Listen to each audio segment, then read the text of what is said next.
buenas noches, bienvenidos a nuestro primer programa de mesa de análisis. Mi nombre es Carla Urquía y Karina Mellado. Y bueno, el día de hoy tenemos la primera transmisión, estamos transmitiendo desde el cielo de Puebla, en la Torre JB. Y esta transmisión va para Puebla, México y para el mundo. Bueno, en el primer programa, este programa se va a transmitir una vez a la semana y les presento a nuestros invitados. Tenemos de este lado al licenciado Eduardo Rivera, director de Reporte 1. Muchas gracias, buenas noches. Buenas noches. Al licenciado Josué Gutiérrez. Buenas noches, gracias. Por este lado tenemos al licenciado Cristian de la Vara, presidente de la Asociación Patronal de Empresarios Elite de Puebla. Muchas gracias. Y al arquitecto, José Luis Hernández, empresario también. Hola, buenas noches. Buenas noches, bienvenidos. Él sí estudió. Se dicen siempre los arquitectos, ¿no? Y bueno, el día de hoy vamos a tocar temas importantes y un poquito controversiales. Tenemos el primer tema, es el día después de las elecciones del 6 de junio. ¿Quién ganó? ¿Quiénes perdieron? ¿Y cómo queda el mapa político en el Congreso en los estados en general? Empezamos por acá, por favor. ¿Me podrías Con todo gusto dar tu opinión? Bueno, de alguna manera las elecciones que siempre se manejaron en el país como si fueran las elecciones históricas y se manejaron como si fueran las únicas del siglo casi, realmente sí tenían una gran importancia, pero no dejan de ser las elecciones intermedias. Tenían importancia por el hecho de que mucha gente, muchos interesados decían que querían quitarle el poder, diríamos, de decisión en el Congreso al presidente, al Poder Ejecutivo, sobre el tema del presupuesto, como si eso fuera lo más importante. Y realmente no era así. O sea, para mi punto de vista, las elecciones son las elecciones. Estaba en juego más que nada las 15 gobernaturas, que esas sí eran importantes, porque desde hace varios años se han venido tratando de empatar para que sea una gran elección en el futuro, en donde todos los estados se elijan gobernadores, y todavía falta para llegar a ese momento. Porque antes en el gobierno, en el sistema mexicano, político mexicano, las elecciones estaban pues casi cada año, y en diferentes lugares del país, en diferentes fechas, se celebraban elecciones. Entonces, bueno, creo que sí era una elección, o fue una elección muy importante, y creo que también que estaba en juego más que las gobernaturas, la situación de los diferentes diputados en los congresos del país, los 15 que iban a estar en juego, además de las elecciones a presidente municipal, o en el caso de Puebla, por ejemplo, que no había elección a gobernador, pero sí de diputados locales, o en el caso de nuestra hermana República de Tlaxcala, ¿no?, que estaba pues enfocado al tema de los diputados y la selección de un candidato a gobernador. Pero ¿qué puedo decir con respecto a quién ganó? Para mí, yo creo que gana la democracia, pero también gana el proyecto de la Cuarta Transformación para el presidente. Aunque hubo muchos que dijeron, y el día lunes empezaron a señalar desde la mañana muy temprano, como que pareciera una estrategia de comunicación, que alguien dio la orden, y puedo decirlo con sus letras y apellidos, Claudio X González, al señalar y decir que esta era una batalla ganada por la derecha mexicana, por el panismo, por el priismo y por la alianza que yo le diría la alianza tamalera, la alianza que unió a tres fuerzas políticas de chile, de dulce y de manteca, y que de alguna manera esta alianza se manejó como muy triunfalista de toda la mañana, desde el lunes 7, y siguió hasta que hubo de la misma gente del PAN, principalmente el gobernador de Chihuahua y Gustavo Madero, ex dirigente del Partido Acción Nacional, que les dijo, ¿de qué están hablando, no? ¿De qué se trata? O sea, ¿por qué quieren mentirle a la gente? O sea, nos estamos vistiendo realmente de negro, casi de luto, porque no ganamos nada. No ganamos nada y perdimos mucho. Y en el caso del PRI, pues no se diga. Y del PRD, pues ni hablar, ¿no? Ya ni todo perdieron, ¿no? O sea, era como que se juntaron ellos con la alianza tamalera como para ver si lograban sacar algo, y creo que lo lograron, porque si no hubieran perdido el registro con toda seguridad. Ese sería mi comentario con respecto a la pregunta de quiénes perdieron, quiénes ganaron, y creo que cambia mucho el mapa en el sentido político, pero el concepto de poder decidir sobre el presupuesto, que para el presidente era lo más importante, ganó. Muchas gracias, Eduardo. Josué, ¿me puedes dar tu opinión, por favor? Buenas noches, yo creo que quien realmente inicia con un buen triunfo, a pesar de lo que se había platicado durante todos estos meses, es el INE. Al final esperábamos una guerra por todos lados y no se dio. A lo mejor no por un tema interno del INE, sino porque sí entendieron los gobiernos, tanto estatales como municipales, que era muy importante manejar una elección limpia. Aquí como comentas, amigos, efectivamente yo creo que es un paso muy para atrás para el PRI, porque el PRI pierde todo. Se borra como tal en gobernaturas, gana muy pocas diputaciones, gana muy pocos municipios y los importantes los pierde. Entonces yo creo que de las elecciones pasadas a esta elección, sí tiene que replantear el PRI cómo hacer su trabajo en el futuro. Porque si no lo replantea, va a ser el siguiente que puede desaparecer. Y hay mucha militancia priista que se está moviendo a otros partidos. Y el tema principal de la militancia priista es que ¿a dónde se van? ¿Se van hacia una ultraderecha con PAN? ¿O se van a una izquierda que en este momento a lo mejor sí retrocede? Sin embargo, no pierde. También como se venía diciendo que iba a arrasar el PAN, iba a arrasar otros partidos, realmente no perdió tanto como se pensaba, ¿no? Entonces Morena sigue, su proyecto sigue. Nos estamos dando cuenta que en muchos lugares incluso hay continuidad de Morena, o incluso hubo ese cambio de algunos otros partidos hacia Morena. Y los partidos que intentaron hacer un sobrepeso nuevos, háblese de ¿cómo se llama? El Partido de México, el partido el PSM, esos partidos realmente no generan nada. Ya nos estamos dando cuenta que los partidos inventados no nos sirven para mucho en tema electoral, ¿no? Vemos partidos con 15 votos, 10 votos, diputaciones con 150 votos y ganando con más de 20,000. Entonces la paridad entre un partido como estos que no intentaron hacer nada y a los partidos tan actuales, pues ya se vio que por ahí no es el camino, ¿no? Y como dice, las alianzas de uno contra otro, pues en muchos lados sí ganaron por esas alianzas. Solo se hubieran perdido todos, ¿no? También nos dimos cuenta que aquí en Puebla, si hubieran ido los partidos solos, en muchos lados sí hubiera ganado como tal la Acción Nacional. Pero pues en muchos lados incluso les falló esa alianza, ¿no? Si hubieran metido un partido extra, la alianza pudo haber ganado. También nos habla mucho de que los mismos partidos no están haciendo las alianzas que deben hacerse. Entonces, realmente lo que tendrían que pensar los dirigentes de los partidos es cuál es el proyecto hacia 2024.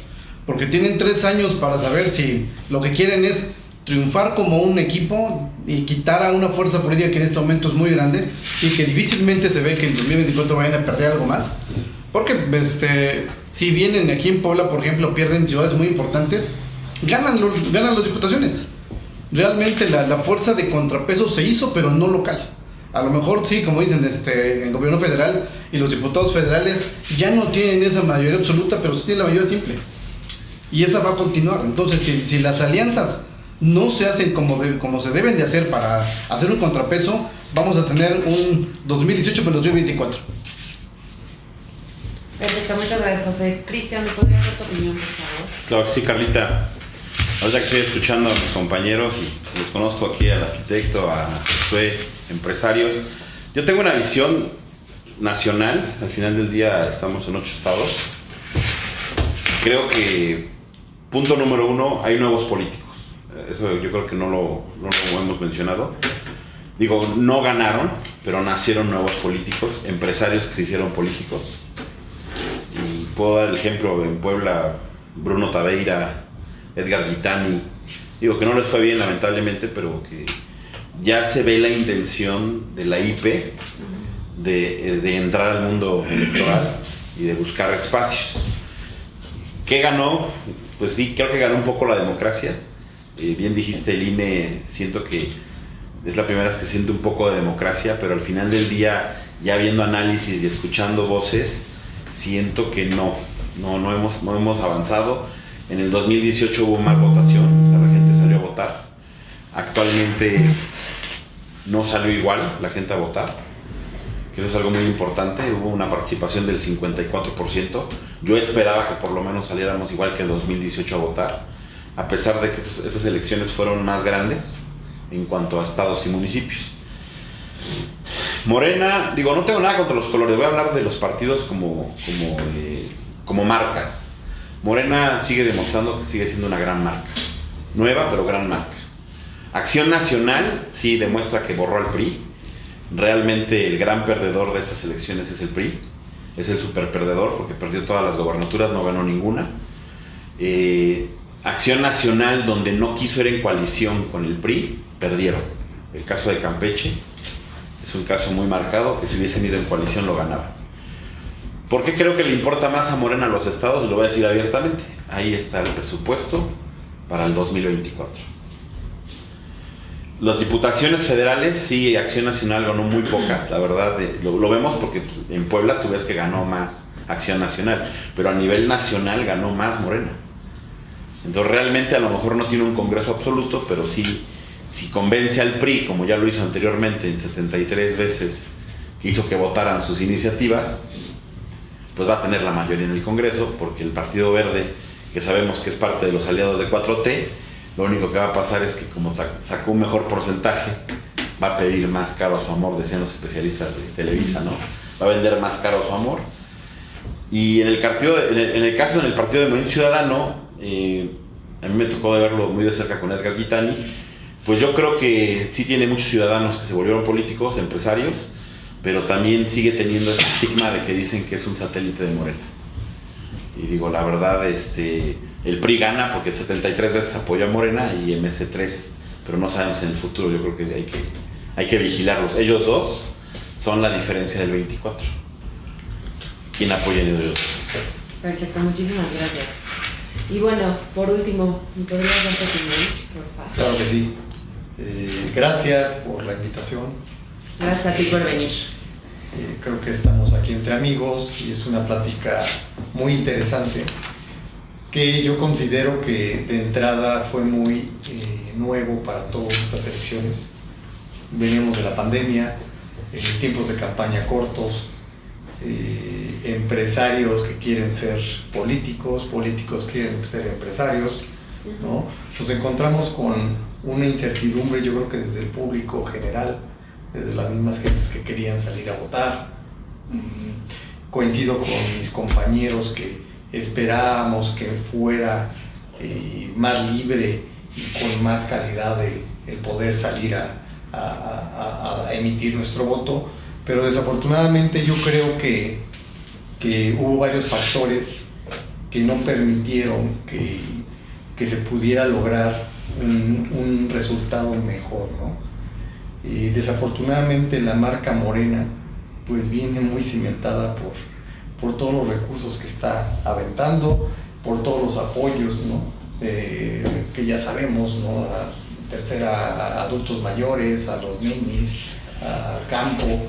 Entonces, queramos o no, ese compro de votos por abajo del agua les funcionó, ¿no?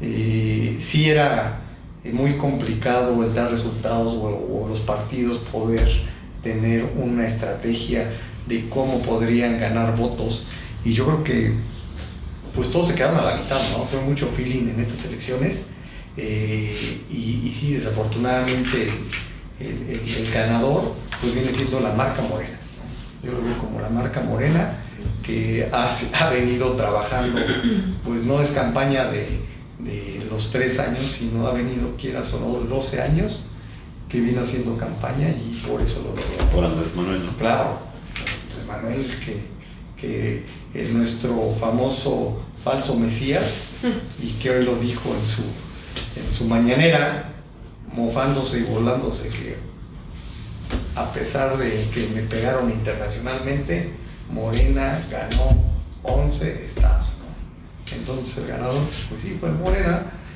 Coincido por ahí con los compañeros y amigos que comentan que los estados, pues ahí está el recurso, ¿no? Ahí está el recurso, ahí está la fuerza, ahí está el dinero que se debe lograr, y pues aquí simplemente en Puebla, pues en Puebla nos encontramos algo que un partido que viniera con algo de estructura le iba a ganar a Morena, que no hizo nada en la ciudad, ¿no? Y así se fue la cadenita en el estado, y pues ahí están los resultados, ¿no? Perfecto. Bueno, pues muchas gracias por su opinión. Yo creo que entre los cuatro tenemos diferentes opiniones, pero concluimos con lo mismo, ¿no? Que ganó Morena, y realmente esto nos lleva a la siguiente pregunta. ¿Realmente fue una derrota brutal para Morena y el presidente? ¿Nos puedes dar tu opinión, Cristian, para saber? No, el presidente no perdió. Yo creo que Andrés Manuel, y digo, yo no estoy casado con ninguna marca. Yo de hecho platico con muchos actores políticos de todas las marcas, colores. Y no, Andrés Manuel no perdió. Se hace sentir una percepción de marca, vuelvo a repetir. La Acción Nacional hizo ruido como creyendo, lo digo mucho por las redes sociales, ¿no? Invirtieron mucho dinero en pautas publicitarias, en campañas de bots y etc. Pero no, realmente yo siento que Andrés Manuel va a hacer lo mismo que en 2018, está en las mismas condiciones que 2018. Vuelvo a repetir, el Partido Verde, MC, PRD, bueno, PRD ahorita sigue con los de la derecha, porque al final del día sin ellos estaría muerto. Pero MC y Partido Verde son los importantes aquí, porque ellos son los que van a dar realmente el contrapeso de los votos en el Congreso. Entonces, hoy en día, el PRI, y vuelvo a repetir, acuérdense que al inicio del sexenio le decían AMLito al presidente nacional del PRI, porque vuelvo a repetir, 73 veces apoyó las iniciativas de Andrés Manuel. Entonces, cuando empezó esto de Va por México, yo honestamente, yo no creía que él fuera a participar de buena fe. Yo pensé que iba a participar de mala fe, pero parece ser que sí, pero realmente que es el gran perdedor. Entonces, ahorita si el PRI ya quiso un discurso de que estoy con la derecha, ya firmó un acuerdo de que no va a cambiar de decisión, pues hay que seguirlo, porque realmente si el PRI, MC y el Partido Verde declinan por Andrés Manuel, por el presidente, sí, va a ser el gran ganador, porque va a poder sacar su presupuesto, va a poder hacer reformas constitucionales, que yo creo que es ahí donde tenemos que poner atención, qué tipo de reformas, ¿no? Yo no estoy en contra de que haya reformas siempre y cuando convengan al país, a los beneficios de los ciudadanos y de los empresarios, pero sí hay puntitos como la ley de telecomunicaciones, como la ley de extensión de dominio, como subir de grado ciertos delitos en un sistema judicial que no funciona, alargar el tiempo del ministro, y pues bueno, la batalla que hoy tiene con el INE, ¿no? Son cosas que realmente si las vemos en una forma global, sí es una bomba de tiempo en México. Muchas gracias. Okay. ¿Me puedes dar por favor tu opinión, Eduardo? Sí, con todo gusto. Yo observo que esta no fue una derrota brutal, fue una derrota brutal para la alianza, porque finalmente lo que ellos pensaban, o que es lo que buscaban, lo que estaban anhelando, era el el control sobre el presupuesto o decidir sobre el presupuesto, y eso no va a suceder. Finalmente con la alianza, con la mayoría simple que tiene el presidente, con eso sacan el presupuesto. O sea, si querían más, pues tampoco lo lograron. Y llama la atención las palabras del gobernador de Chihuahua, llama la atención las palabras de el ex líder del partido, Gustavo Madero, con respecto a lo que ha estado, o lo que estuvieron diciendo durante varios días, yo diría los voceros de ellos. Y es ahí donde nace el hecho de que mucha gente sigue teniendo información de la televisión, de las estaciones de radio, y otros ven información en las redes sociales. Sí, la percepción. Y aparte el presidente pues es muy bueno para lo que hace, en el sentido de dividir al país. Yo no digo que sea eso bueno, pero es lo que hay. Realmente él en su manejo de todas las campañas y toda la vida, pues ha manejado dos segmentos, ¿no? Los ricos y los pobres, y si eso se llama dividir el país, bueno, a lo mejor ideológicamente. La cuestión será de parte de quién o cómo nos sentimos cada quien con respecto a lo que diga el presidente, si lo tomamos a pecho y decimos, sí, yo soy fifí, sí, yo soy conservador, sí, yo soy del lado de la gente necesitada. No sé, ahí lo que corresponde más que nada es a la gente tomar una decisión. Y al final del día siento que esto que manejó el presidente con su diálogo ya antes de la campaña, que manejó de alguna manera el señalamiento con muchas cosas que a él le pasaron en las diferentes campañas que participó. Yo no diría que estuviera contra el INE, simplemente le estaba diciendo, haz tu trabajo, ¿no? Insistir sobre el INE, haz tu trabajo. Hoy también lo mencionabas y decías, el INE finalmente como que sentimos que hoy sí hizo el trabajo. Eso más que percepción es que realmente hoy sí no metió las manos, ¿no? O donde las tenía que haber metido en anteriores ocasiones, lo dejó pasar. Como un ejemplo, las tarjetas Monex o la tarjeta Soriana, que debió de haber hecho mucho más y las dejó pasar, y en ese momento Peña Nieto logró más de 3 millones de votos porque fueron comprados directamente con las tarjetas, ¿no? Hoy el presidente decía, no puedes volver a hacerlo, y Monterrey lo está haciendo, pero también había gente de Morena que lo estaba haciendo, ¿no? Entonces decía, oye, pues no veas el ojo ajeno y ve la viga que tú tienes, ¿no? Pero al final del día es que el INE tiene que hacer mucho más, igual que el Tribunal Federal, igual que el organismo que tiene que ver los derechos electorales, ¿no? Pues ese sería el comentario al respecto, y yo sí pienso que no fue tan brutal para el presidente, porque ganaron mucho, y sí fue brutal la derrota para el PAN. Perfecto, muchas gracias, José Luis. Claro, yo la percepción directa que veo es que pues tomaron una iniciativa de separa y Divide y vencerás. Divide y vencerás, exactamente. ¿El por qué? Porque ayudaron a crear nuevos partidos, les hablaron bonito al oído, ¿no? A gente como el amigo Pedro Aces, Con Fuerza por México. Fuerza por México, a los otros amigos, A la a nuestro maestra amigo Esther. Poblano, a la Masip. maestra A Masip con Esther. redes sociales.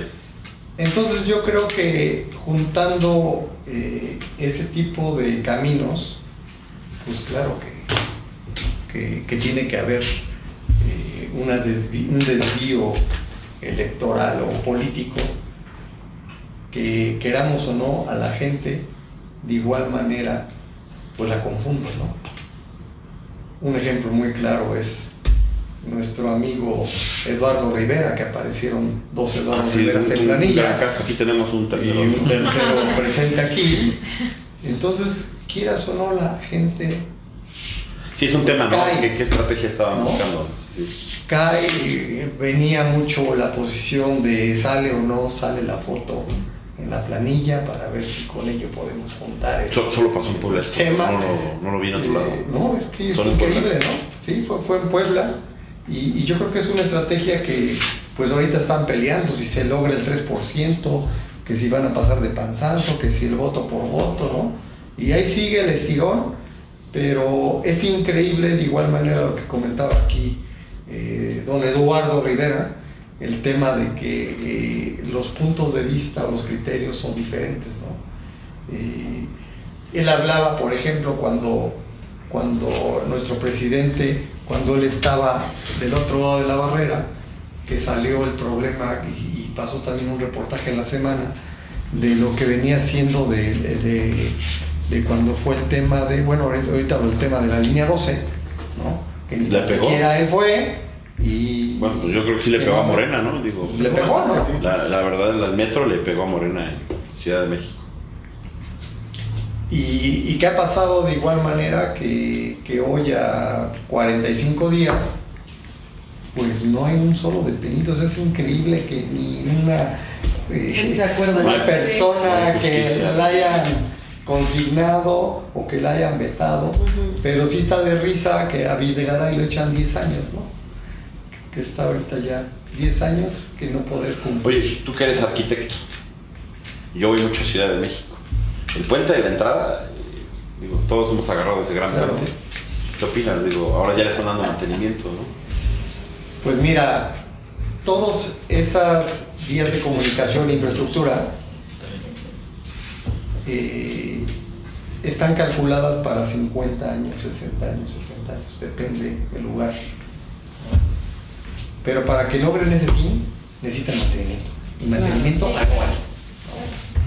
Ahorita con lo del metro, Realmente no le dan. con lo del metro, resulta que han regresado mantenimientos anuales de 500, 600 millones, ¿no? Pero si te pones a analizar, la gente que está al frente del metro, que no recuerdo ahorita su nombre, y ni lo quisiera decir, ya tuvo ahorita que ha estado al frente, un choque del metro, ¿no? Se le incendió la central eléctrica del metro. Y ahorita se le cae ya la infraestructura y sigue ahí, viva. En 3 años de no mantenimiento. Entonces es increíble lo que pasa, las contradicciones que pasan en nuestro gobierno. Y perdón que me meta, pero ya de por sí en las noticias se habían dicho que ya habían subido videos, se habían reportado que a la hora que pasaba el tren ya se estaba cayendo la estructura de las vías, porque realmente se ve en el video efectivamente cómo se está cayendo y no le tomaron importancia y no le dieron mantenimiento en ese momento que lo reportaron. Claro, sí, desde noviembre del año pasado, Florencia, esta amiga Florencia Serranía, ¿no? Desde noviembre hay, y no nada más en la línea 12, ¿no? Está la otra línea, la línea 1, Línea 1. que es la primera que hubo en el metro, y que de igual manera tiene 4 o 5 estaciones que tienen problemas en estructuras. Acuérdense que el metro, las líneas, para no tener problemas de choque o de algún efecto, pues juega con los niveles, ¿no? No sé si ustedes conocen el Metro de México, pero el Metro de México hay unas estaciones que tienen hasta 6-7 niveles, ¿no? 6-7 niveles como. Entonces es increíble que de igual manera, por ejemplo, el Metro de Madrid, que resultó ser el metro en kilómetros más grande del mundo, en kilómetros, ¿no? El primer metro, y ustedes van y hay mantenimiento, eso no lo pueden negar, ¿no? El metro de Londres, ¿no? Que desde finales de 1900 hay metro de Londres de 1800, la primera estación, y ahí están las estaciones. ¿Por qué? Porque hay mantenimiento, ¿no? Pasamos a la siguiente. Muy bien. Ok, vamos a pasar a la siguiente pregunta. En Puebla, ¿quién ganó? ¿Eduardo Rivera o Miguel Barbosa? ¿Me puedes, por favor, dar tu opinión, Josué? Pues yo creo que, inicialmente vimos un trabajo no tan bien hecho por parte de la elección pasada. Intentamos ayudar como tal con ciertas propuestas para que pudiéramos tener mayor movilidad en el municipio. Vimos todo el problema que fue el tema comercial, el tema de mercados, el tema de ambulantes con el mismo Zócalo de Puebla. Entonces ahí vimos cómo ya estaba muy mal el tejido social, el descontento de la ciudadanía. Inicialmente, pues igual vimos el problema que tuvo Barbosa con Claudia, y que no se pudieron poner de acuerdo si era del mismo partido. Entonces yo creo que aquí el mayor ganador del proceso fue Miguel Barbosa, el gobernador, porque al final, más allá de que haya cambiado un partido político dentro de la ciudad, fue el hecho de que lo que él estaba diciendo se cumplió en la capital. No hablamos de los diputados locales, que obviamente así los ganó Morena. Sin embargo, lo que él tanto decía de que no va a haber continuidad, de que hay problemas, de que los trabajos no están hechos, eso se dio. Y no solamente se dio en la capital, sino se dio en toda la zona metropolitana. Entonces sí, el gran ganador como tal de este proceso fue el gobernador dentro de lo que él necesitaba. Y lo que platicamos desde esos momentos de Morena, pues a lo mejor Morena no ganó lo que quería, pero sí ganó lo que necesitaba. Entonces realmente un golpe para Morena no fue, aunque sí fue un manazo en la mano para que supiera que tiene que hacer cosas diferentes en muchos lugares. Pero lo que quería lo tuvo. La mayoría simple sí la tiene. Aquí en Puebla, realmente lo que comentabas ahorita, amigo, de que todo tiene que tener mantenimiento, para todo tiene que haber inversión. Ahí el tema es, bueno, en ese momento, ¿quién regula? Porque se supone que quien tiene que estar regulando son cámaras de diputados locales. Ellos tendrían que decidir cómo hacer y qué y a quién presentar. Entonces, en ciudades y en estados en donde la Cámara de Diputados está en total paridad con los gobiernos municipales, pues muy difícil va a haber una transparencia en los procesos. Entonces, aquí en Puebla, yo veo que el que ganó fue Barbosa, y lo vimos muy rápido porque en el momento que lo anunciaron, en ese momento ya estaba invitado el nuevo alcalde a Casa Aguayo, ¿no? Perfecto, muchas gracias. ¿Me puedes apoyar, por favor, Eduardo? Sí, claro. Pero yo creo que fue algo muy interesante esta contienda de la ciudad de Puebla. Desde antes ya se veía venir la derrota de la compañera Claudia Rivera. Yo decía, algún Rivera va a ganar, seguro, ¿no? Cristian, por favor, ¿me podrías contestar? ¿Quién ganó para ti en Puebla? ¿Eduardo Rivera o Miguel Barbosa? Los poblanos. Los poblanos porque Claudia trató de hacer una gestión de gobierno, no es política, no tiene una buena interlocución con el gobernador. 12.500 millones del presupuesto que tuvo que regresar a la federación, no los ejecuta. En una reunión en el club rotario donde pertenezco y pertenece el arquitecto, se le cuestionó al tesorero porque había regresado 12.500 millones, por qué los iba a regresar, y decía él, y se me hace algo muy absurdo porque él viene de la administración pasada con Tony Gali, que no había proyectos. Entonces digo, bueno, es algo que te queda la incógnita si vienes de una administración pasada, entras en la nueva, que se me hizo muy raro que entrara Claudia Rivera y no sacaran a la gente del PAN. Sí, muy mal.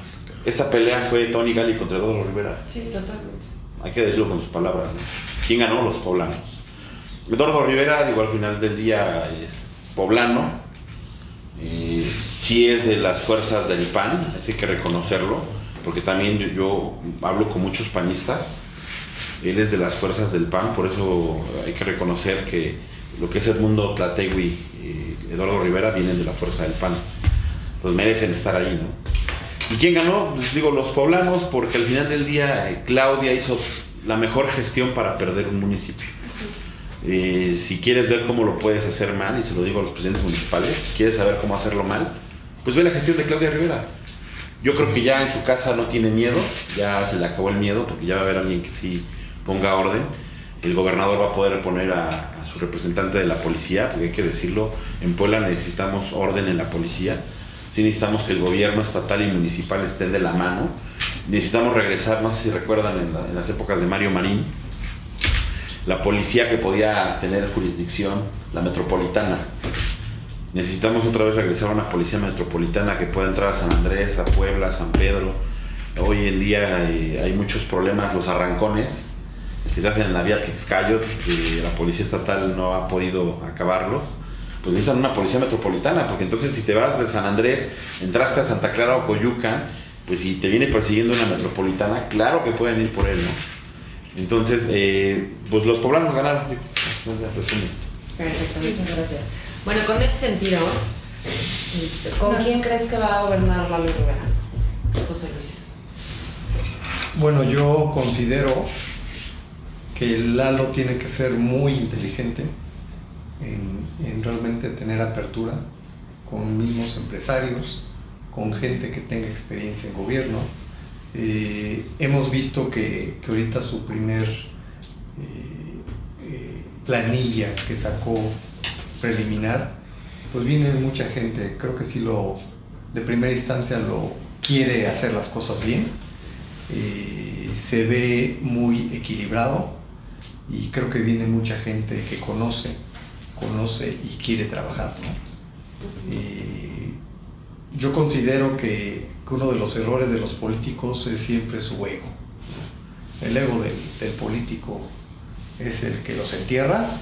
¿Por qué? Porque sienten autosuficientes, sienten que a nadie le tienen que dar algún informe, a nadie le tienen que dar cuentas, ¿no? Pero nunca se acuerdan que ellos son servidores públicos, que ellos trabajan para la población y para servir, ¿no? Entonces, pues sí se debe de poner las pilas, debe de mostrarnos su capacidad política y la experiencia que trae, y por algo ganó, ¿no? Yo creo que ganó porque supo colarse, supo meter las ideas a los diferentes grupos donde se presentó, y pues ahí están los resultados, ¿no? Contra alguien que no recordó, y lo estoy diciendo por Claudia, que ella llegó por inercia, que al final, coincido, como ya lo comentaron, no es política, ni va a ser nunca política, aunque por más quiere, ¿no? ¿Se puede? Sí, claro. Bueno, en ese sentido lo que estaban comentando los compañeros aquí en la mesa, creo que es importante recordar que Eduardo Rivera viene de una alianza y que es su segunda vez que va a ser presidente municipal. Seguramente, como cualquiera lo haría, quiere dejar historia, ¿no? Quiere hacerlo bien, y espero que lo haga bien, porque tiene ya la vivencia de esos primeros 3 años. Pero aquí lo importante es que entonces se convierte en un candidato natural a ser gobernador, a ser candidato a gobernador. Entonces, si realmente quiere aparecer en la boleta y contender contra X candidato, no sé quién sea de Morena, por ejemplo, pues tiene que hacerlo bien, o sea, tiene que esforzarse. Y la ciudadanía de Puebla, si algo estaba esperando, pues simplemente era un cambio, porque estaba a disgusto con lo que estaba haciendo la marca Morena y su producto, que en este caso era Claudia Rivera. Por lo tanto, pues esta segunda etapa para Eduardo Rivera yo creo que le debe de ir bien, principalmente por el apellido Rivera. Muchas gracias. Y bueno, Cris, ¿nos puedes dar tu opinión, por favor? Pues mira, yo creo que ahorita la 24, y lo he platicado con Josh, con José Luis, la 24, la elección para gobernador viene complicada. Todos sabemos que en Morena el senador Armenta viene trabajando muchos años para una estructura muy fuerte. Sí, efectivamente, Eduardo Rivera, al tener ahorita la presidencia municipal, y bien dice, ¿no? Para ser gobernador, primero hay que ser presidente municipal, por los votos, ¿no? Yo creo que va a estar muy interesante, vuelvo a repetir, el que logre convencer a los partidos chiquitos, y digo entre comillas chiquitos porque para mí MC quedó mejor posicionado que el PRI. El PRI es el gran perdedor. El que logre convencerlos puede tomar esa diferencia, porque ahorita el voto de castigo fue contra Claudia. No quiero decir que toda la gente que votó es panista. No debe de confiarse el PAN, porque sacó ahorita casi 253,000 votos para ganar la presidencia municipal de Puebla, son de ellos. Es mucho voto de castigo. Yo estaba parado en mi casilla, yo voto en Puebla, y escuchaba eso, ¿no? O sea, ni siquiera era voto por el PAN por convicción, decían voto contra Claudia, voy por el PAN.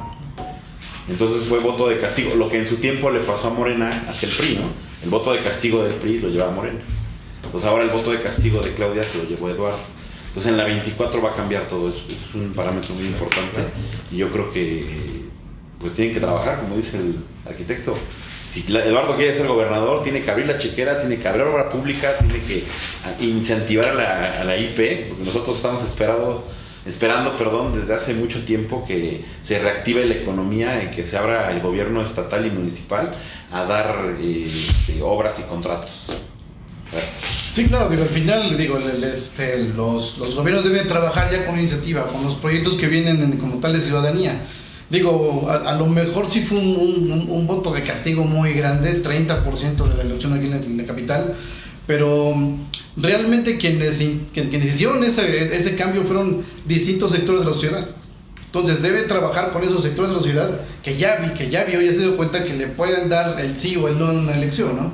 Ese 30% no nada más fue de la gente de que dijo, vamos a sacar al gobierno que no nos sirvió, sino vamos a intentar que el nuevo gobierno sí nos escuche. Creo que fue una voz de muchos lados, colonias, iniciativa privada, empresarios, emprendedores, incluso personas que, como ellos mismos decían, nosotros queremos trabajar y no se puede, ¿no? Esos sectores, esos pequeños grupos de sociedad fueron los que también hicieron un gran contrapeso, ¿no? Entonces, algo que esperamos de este nuevo presidente, que afortunadamente ya había sido antes, pues es eso, que integre a sectores de sociedad que en esto no están olvidados. Y eso, obviamente le va a dar mucha ayuda para el 2024 en alguna pretensión política en el futuro. Creo que ahorita todavía está un poco prematuro pensar en algo electoral, aunque sí creo que en muchos lados la pretensión electoral tira muchos buenos proyectos, ¿no? El hecho de que ya quiero ser diputado, ya quiero ser gobernador, en ese momento frena muchos buenos proyectos por el miedo político. Entonces, ya se dieron cuenta, y yo creo que nos dimos cuenta en este momento, que no importando qué proyecto y qué propuestas se tenga de la ciudadanía, siempre y cuando esté bien fundamentada, se haga con transparencia, eso no impide que una persona pueda ganar una elección, o pueda volver a ganar, porque ya tenemos presidentes que volvieron a ganar su elección. Perfecto, muchísimas gracias. Y bueno, ya enlazándonos a otro tema que creo que fue un impacto hasta para los ciudadanos y para las redes sociales, para la comunicación, nos podrían dar su opinión acerca de la visita de Kamala Harris un día después del día a Palacio Nacional. ¿Cuál es su lectura? ¿A qué vino? Y bueno, si realmente tuvo impacto en redes sociales. El arquitecto José puede dar su opinión.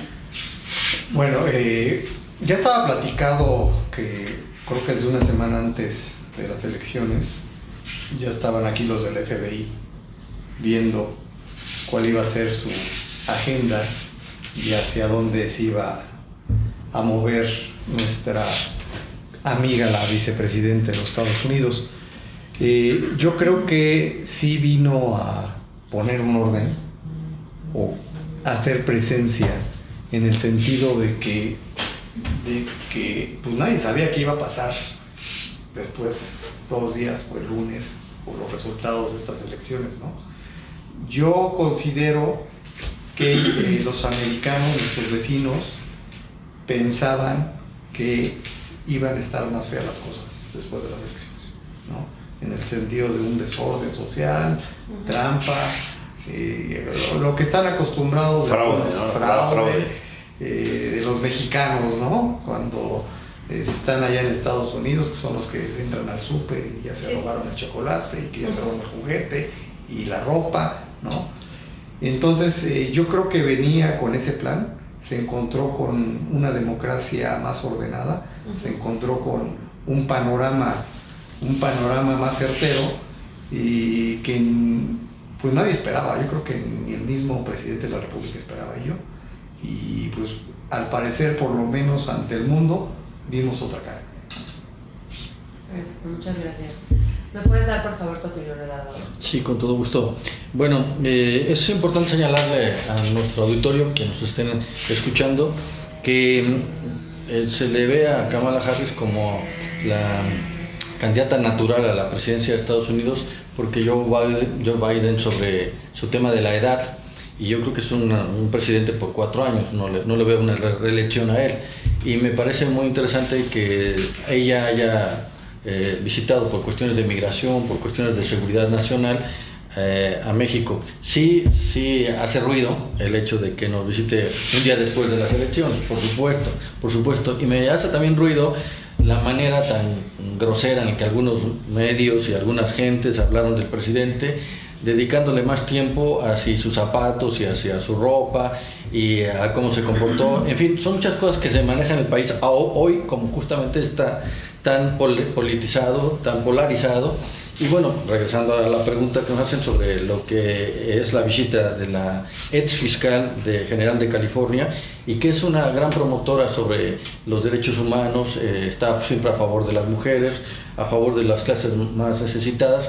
Eso habla bien el que ella haya visitado nuestro país, pero más en el sentido estricto de lo que es las cuestiones de seguridad. Tiene un gran problema Estados Unidos y esta agenda ya estaba un poco atrasada, y pues bueno, simplemente para algunos políticos es simplemente una coincidencia que haya sido un día después de las elecciones. Para nosotros los mexicanos, o para los que estamos metidos en el análisis político, para nada, no tiene ninguna coincidencia, y yo creo que ella tenía mucho que hablar y adelantar como para no perder tiempo, principalmente en temas de seguridad, insisto, porque ella conoce todo el daño que está haciendo las drogas, los carteles de la droga en Estados Unidos, muchos manipulados y manejados por mexicanos.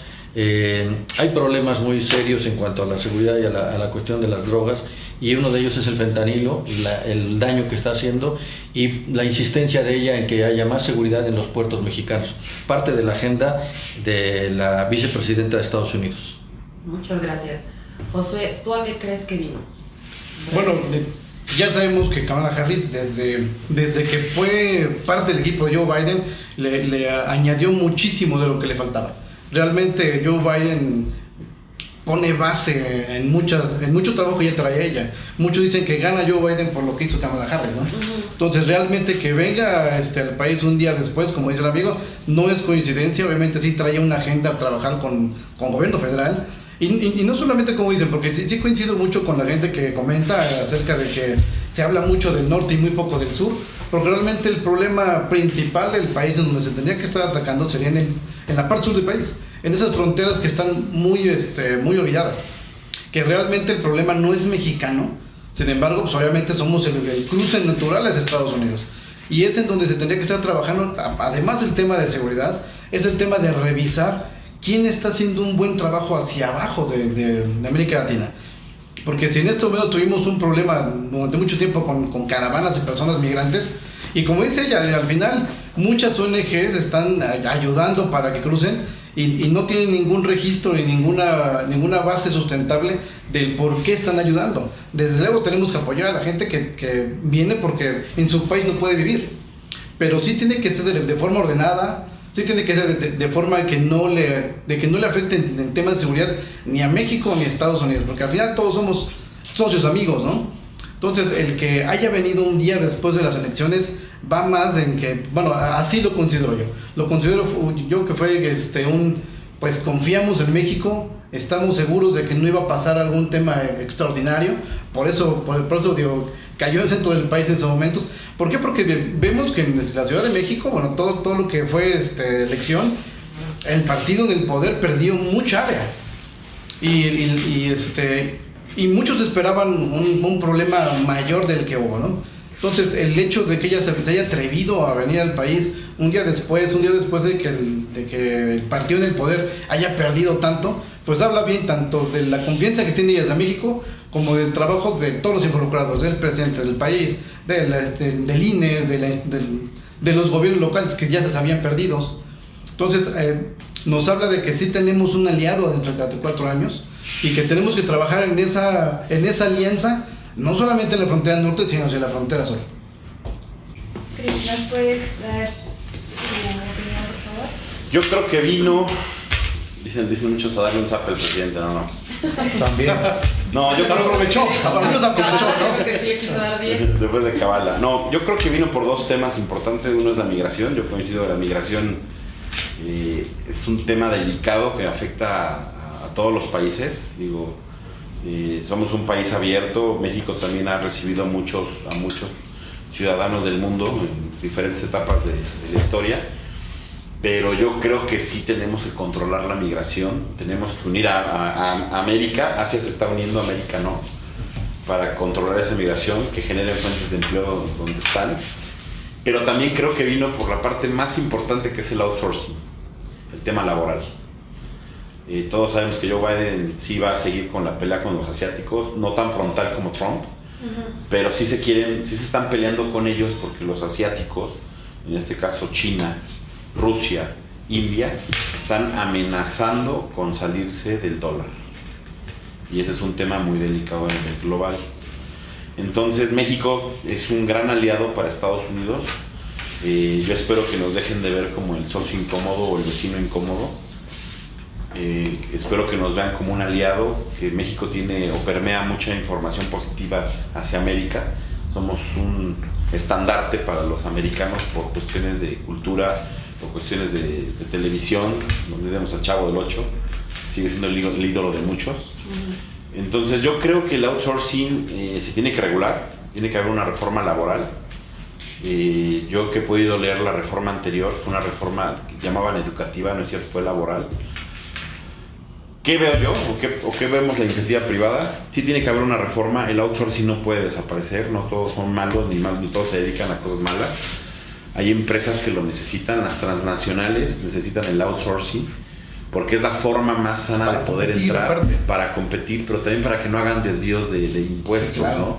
Si nos volvemos un paraíso fiscal, pues solamente Estados Unidos le afecta. Entonces, si Estados Unidos está peleando quitarle armadoras a China, no se las va a llevar a Estados Unidos. Es una gran mentira, porque esas marcas al final del día, si producen en Estados Unidos, encarecen sus costos y el mercado no va a poder comprarlas.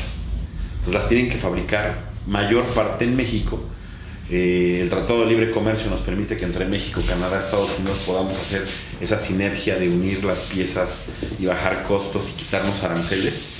Y aparte nos conviene, porque entonces entrarían más marcas automotrices, que es el primer sector con el que trabajamos. Pero pues el problema es que si no tenemos esa reforma laboral no hay industria. Entonces no le conviene a las empresas extranjeras situarse en México, porque no hay una ventaja competitiva.